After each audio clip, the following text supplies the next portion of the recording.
Hey everyone, welcome back to In the Alley. My name is Cody. Glad you guys are back for another video. We're starting week 17. We are going with one game on Friday, which I think was originally supposed to be on a Sunday, but it got moved around. Anyway, starting this week off, Vegas and Bay Area. Let's go.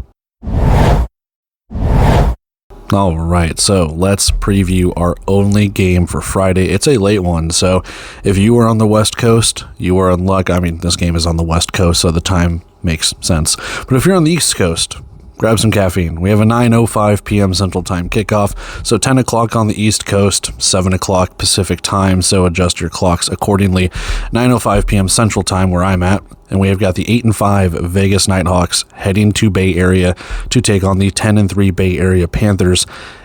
The Panthers are on a very, very short week here. They just played on Monday against San Diego, and now they have to go back home. Now, granted, they're going from San Diego back up to San Jose, but still, that's a tough go about it from Monday to Friday. I mean, arena availability is the best ability, I guess, but that's where we're at. Let's take a look at our season leaders for Vegas and Bay Area. Caveat to this, I do apologize. I'm a little lazy. This is from the Indoor Football League stats, where each team has only played 12 games when they've actually played 13. I just didn't feel like adding the extra game and going through every single game stats and adding it all up, so bear with me. So these are not correct. You'll probably have to add more numbers to this. For instance, passing leader Jerome Johnson, 80 of 133, 944 yards, 17 touchdowns, 6 interceptions. He probably has a little bit more than that. Josh Jones, 149 of 262, 1,676 yards, 33 touchdowns, 9 interceptions. He probably has more than that with the way that he was throwing it to Trayvon Alexander. Rushing leaders, Antonio Wimbush, 106 carries, 442 yards, 16 touchdowns. Josh Jones, 148 carries, 632 yards, and 14 touchdowns. Your receiving leaders, Quentin Randolph, 46 catches, 735 yards, and 17 touchdowns.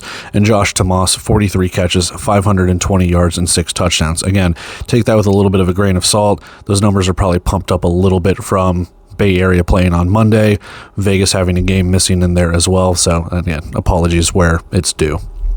Taking a look at our injury report for Vegas, only one addition. Adam Plant Jr. is back on short-term injured reserve.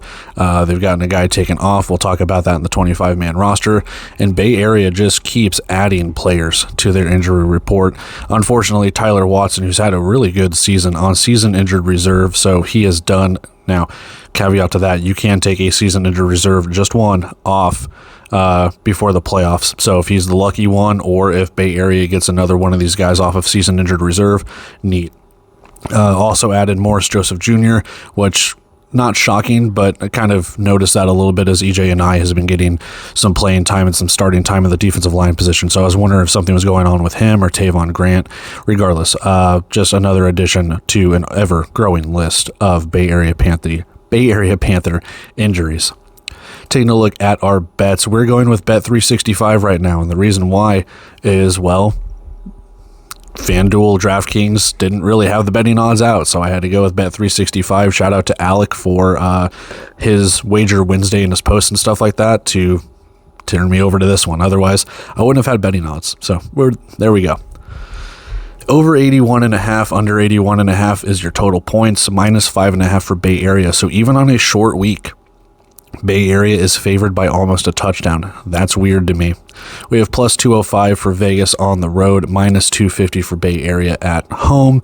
And yeah, it's just kind of a weird wager line when it comes to that. We are in the SAP Center in San Jose, California, and our series head-to-head features Bay Area with a 1-game advantage. Their last meeting just a few weeks ago, week 13, with Bay Area taking the victory 44-31. So, chance to even it up if you're Vegas if you get the victory, chance to move a little further ahead for Bay Area if you choose to do that. Let's go take a look at our 25-man roster, our betting prediction, and we'll get out of here. All right, 25-man rosters popping up over my face, starting with the away side as we always do. For the Vegas Nighthawks, Jerome Johnson and Jaden Delora are your quarterbacks. And the last game that Vegas played, they did this thing where Delora was the starting quarterback, but when they got within, goal to go situation or maybe inside the 15, Jerome Johnson would come in. So I expect both guys to play, Delora probably getting the start. Jerome Johnson with that running threat, especially at the goal line, goal-to-go situations, he will be a threat when it comes to that. So we'll see if it's more of that or if we just have one guy go. Antonio Wimbush is your only running back on the roster, followed by your wide receivers Mike Kerrigan, Quentin Randolph, CJ Wyndham, Jonathan Johnson, CJ Jefferson, and Phoenix Sproles. Your offensive line for Vegas, Desmond Bland, Zach Fortier, Kevin Toot, and Moses Mallory. On the defense, Maurice Jackson, Claude Davis, Lorenzo Hernandez, and Mayan Ahanitu. That is the guy I was talking about. Ahanitu came off short-term injury reserve. They put Adam Plant on. Linebacker Chizzy Umanakwe and Cameron Bright. And in the secondary, Bryce Hampton, Trevon Jones, James Caesar, Rome Weber, Darius Williams, and Elijah Blades. The kicker for Vegas being Ben Derby. Over to the Bay Area side of things, Josh Jones and Liam Thompson are your quarterbacks. Jones has started every single game. I don't see any change to that. Your wide receivers, Josh Tomas, Tosin Oyekanmi, Tyrese Chambers, B.K. Smith Jr., Trayvon Alexander, Trey Goodman, and new signee Curtis Ravenel Jr. Offensive line includes Christian Coulter, Sidney Walker, Jamie Navarro, and Devin Salter. Defense goes to Tavon Grant, Jonathan Ross, EJ Anai, and Damon Williams on the line. BJ Tofalele and Wes Bowers for the linebacker spot. And in the secondary, Trey Meadows, Joe Fouché, Frankie West Jr., Landry Mavungu, and Tyrese Wright, with your kicker being Axel Perez. And that is your 25-man roster for your Vegas Nighthawks, your 25-man roster for your Bay Area Panthers. And with that, let's go take a look at our bet and our prediction, kind of gather a little bit more about this game. We move on. All right, bet and prediction time for this one. We're just going to go under. We have a short week for Bay Area. I'm sure they want to kind of limit the exposure and everything like that from Monday to Friday. If they want to get a victory, it might be a lower scoring. We're just going to kind of run the ball and get out of here. That being said, they did play all right, put up, 48 points in a loss, and maybe the over hits here. Vegas really wants this one to move closer towards that number 2 spot, clinch a playoff berth, and really just, get another victory. So I could see this one going over. I just think it might go under. And the reason why is the last time these two teams met, the under hit. It was 44-31. That's 75 points. I don't really see it being much different than that, to be brutally honest with you. I do think Bay Area can put up points in this one. I do think that the offense is capable of it. But again, it's going back home on 4 days rest. Vegas having a week off. Maybe the line might be lying to me a little bit, but plus 5.5 if you want to take Vegas to cover. If you want to take the plus 205, could Vegas pull the upset? They could. They very well could. I'm personally going with the favorite in this one. I am. My prediction, 41-37. There's just something about Bay Area right now where maybe that was a game for the Panthers that they just needed to get out of the way. Like, San Diego beat them. You didn't 3-game sweep them in the season. Okay, fine. You're 10-3. Let's just keep moving on. You still have to play for the 1 seed as well because San Diego is breathing right down your neck, and you've got to get a victory as well. So, again, it could be something where both defenses, pretty good defenses, could really force a struggle here, and that's how you get under 81.5. That's where I see it kind of with this, 41-37. Both defenses coming through. Bay Area did not look good on third and fourth. Well, third down at least. They looked all right on fourth down. But, San Diego's defense did kind of smother them a little bit. Josh Jones and company looked off until Trayvon Alexander kind of saved the day for him. For Vegas, you are coming off a bye week, so you probably more well-rested than Bay Area. So, yeah, if you want to take that Vegas line, if you want to take the spread, I do not doubt it at all. I just think this could be one of these little trap games, if you want to call it, where everyone might think Vegas is, like I just said, bye week, short rest for Bay Area. But this could be something where Bay Area is like, all right, cool, we're going to do this. And maybe I'm going against the grain here because part of me is like, this line doesn't look right. But I've been burned before, so my mind isn't a pretzel when it comes to that. So I'm just going to take the under and hope for a good defensive game here.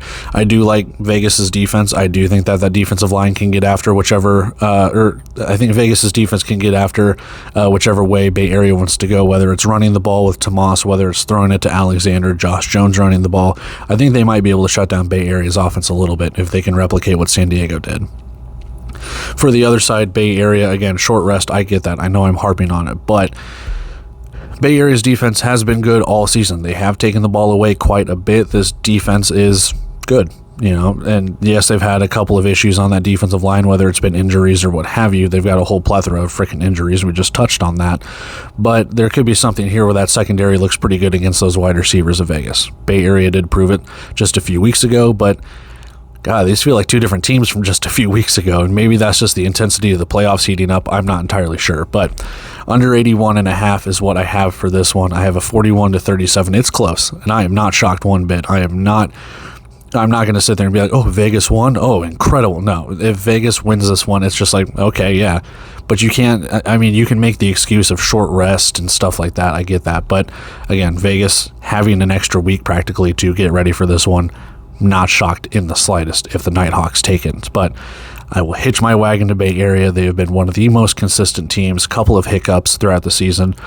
This could be something where they just get right back in the driver's seat, and maybe I'm overthinking it, but that's where I have it. So under 81.5, 41-37, Bay Area takes it at home. And that's the other thing. Bay Area has been very, very good at home. They're 6-1? 6-1 at home. So I gotta go with that. Anyway, let's wrap up and get out of here and continue on. And that is it for our only Week 17 Friday night game. It's going to be a doozy. If Vegas takes this one, it makes them 9-5. It makes Bay Area 10-4, and that opens up the door for San Diego to move into that 1 seed or fight for it with just a few weeks left, and maybe even Vegas to get in there depending on how losses and everything go. You have an opportunity here if things break, all wins, all losses. Vegas could finish 11-5, Bay Area could finish 10-6, and then depending on what happens with San Diego, they play Arizona twice. Both of those teams are in playoff spots.